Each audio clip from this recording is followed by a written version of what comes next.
my name is Jack from Phantasma Paranormal. This is strictly a paranormal channel. Don't know if you could tell that or not.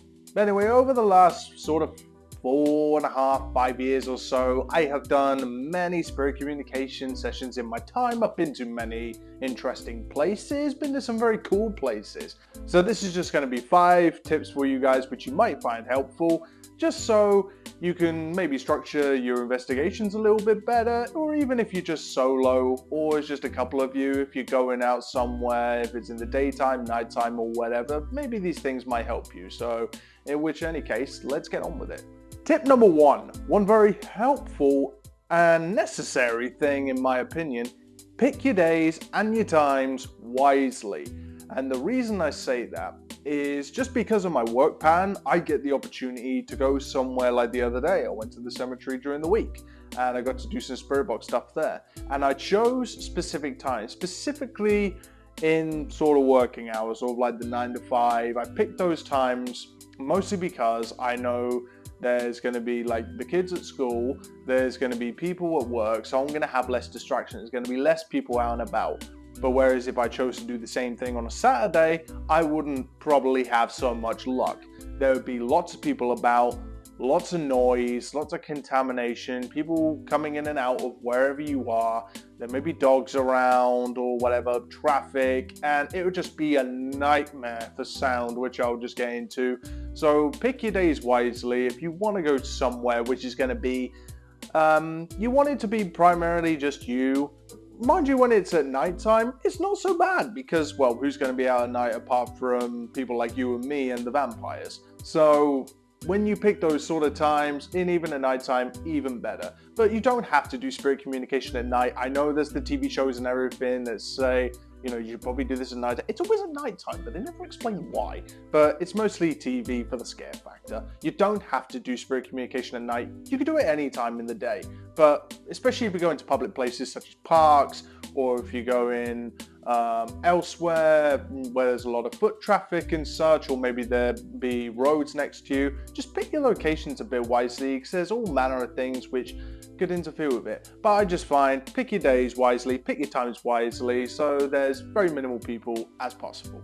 Rolling on to number 2 is be aware of your surroundings. And what I mean by that is what I stated briefly earlier, and that is all manner of things. Especially, it kind of rolls into the days, you pick times of when you want to do spirit communication and where you're going, whether there's going to be construction everywhere, whether there's lots of traffic, lots of people. It does make a massive difference, especially in your sound, because how many times you've probably done a spirit communication session somewhere where you've had people walking past, or you have had a lot of traffic or something like that, or when you live in Devon, there's lots of seagulls. There can be all manner of things which can contaminate your spirit communication session, and you may go through it and you may think, was that something? Was that a person? Was that a car that went past? Did that come out of the spirit box? There's all manner of things which can interfere, and it can drive people, when you go back through your sessions, it can drive you nuts. I know it drives me absolutely nuts.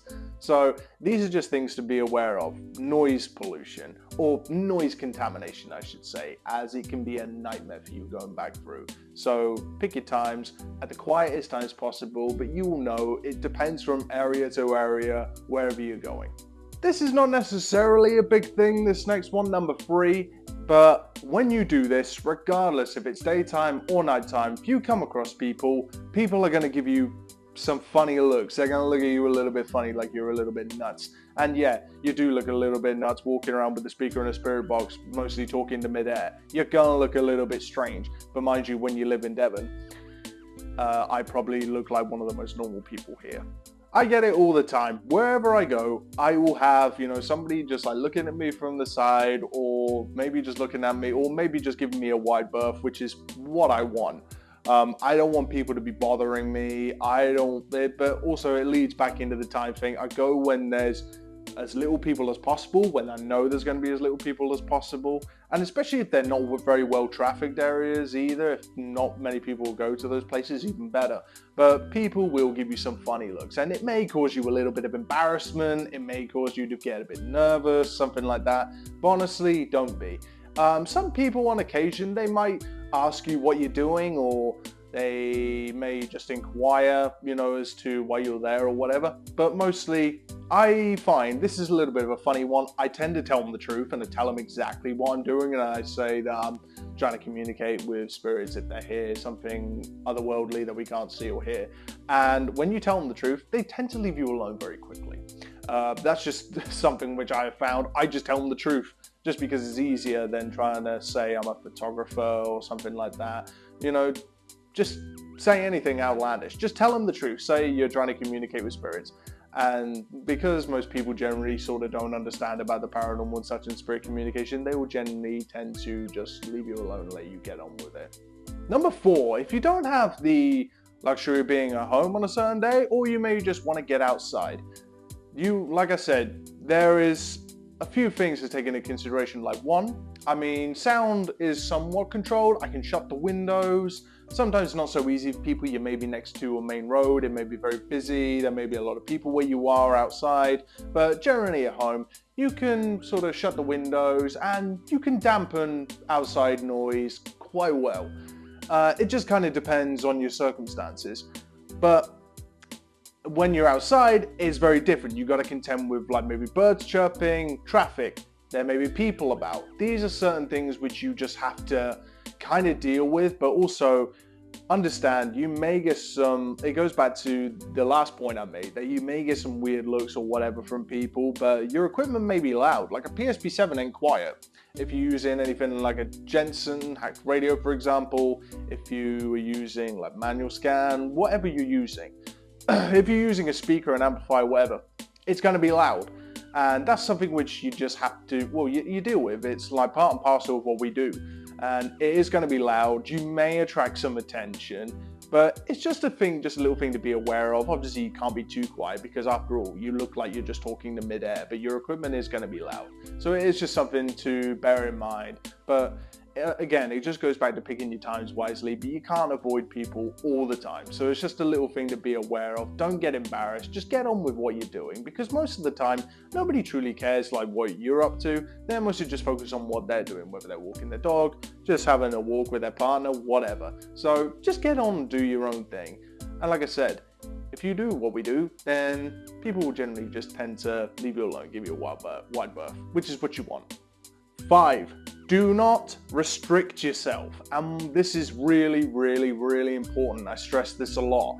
What do I mean by do not restrict yourself? Well, the thing with don't restrict yourself is that many people, especially when they first started out, I know I was looking online to see where the most haunted places in my general area were or nearby. I was looking around for, is this place haunted? Is that place haunted? Is there any ghost stories or anything like that? And that generally that was a factor for me when I first started. But when I say don't restrict yourself, just because a place is haunted, advertises itself as haunted, or maybe there's some ghost stories written about it, don't assume that it's haunted. Because, well, there's no way to realistically prove at this point in time in 2023 that ghosts are actually real. We don't even know what ghosts are, and don't even know how they communicate for that matter. Something's happening. But there's no proof as to what constitutes a haunting, as to what a ghost is, or if they're even real. So don't assume a place is haunted, because for all we know, if spirits could be anywhere, then anywhere could be haunted. I've had things happen here. There was a lot that happened in my old house. You can go absolutely anywhere, even just to your local park. Anywhere. You never know what you could get. Spirit communication can come out of anywhere, wherever you are. I've done it at train stations. I've done it at beaches. I've done it at a boat wreck, which is sort of by Teignmouth. I've gone to hotels, I've gone to the woods, all manner of places. I've been to so many places which maybe people might not think of as haunted, but I have gotten communication there. I'm not saying that it specifically haunted that place there, because I don't believe spirits can be stuck to one place. If you were a spirit, and I'm just going to assume that spirits are people for a second, but if spirits are people, if you were stuck in the same place all day long, forever, wouldn't you get very bored? I think I'd get very bored. So that's just assuming they're people. So you can go absolutely anywhere, to a random hotel somewhere, You can go, like a park, you can go absolutely anywhere. And mostly when people say that our hotel is haunted or whatever, it can be a thing for good advertisement to draw people in, to get them to come and stay. So sometimes it can be a very good advertising marketing tactic to get more business into their establishment, whether it's a pub or whether it's a restaurant, hotel, whatever it is. So just because it is haunted, don't assume it's haunted, and don't assume those are the only places you can go. Like I said, you can start spirit communication from absolutely anywhere you want. There are so many places that you can go to, but don't always trust the marketing from places like that, because there's no proof that they actually are definitely haunted, or what constitutes a haunting, or if it's even the same spirits that are there, if they are there. So, like I said, don't restrict yourself. You can go absolutely anywhere, and you can start spirit communication anywhere, anytime. Day, night, does not matter. And that was my 5 tips. If you found any of these helpful, please let me know in the comment section down below. If you feel there's any that I have maybe missed, or some very important things which I may need to talk about in a later video, then please do let me know in the comment section down below. And thank you very much for watching. I appreciate everybody coming back. All you guys are absolutely awesome. I appreciate your comments, and I appreciate your well wishes as always. And I hope you stay well, stay safe, and have a good day or night.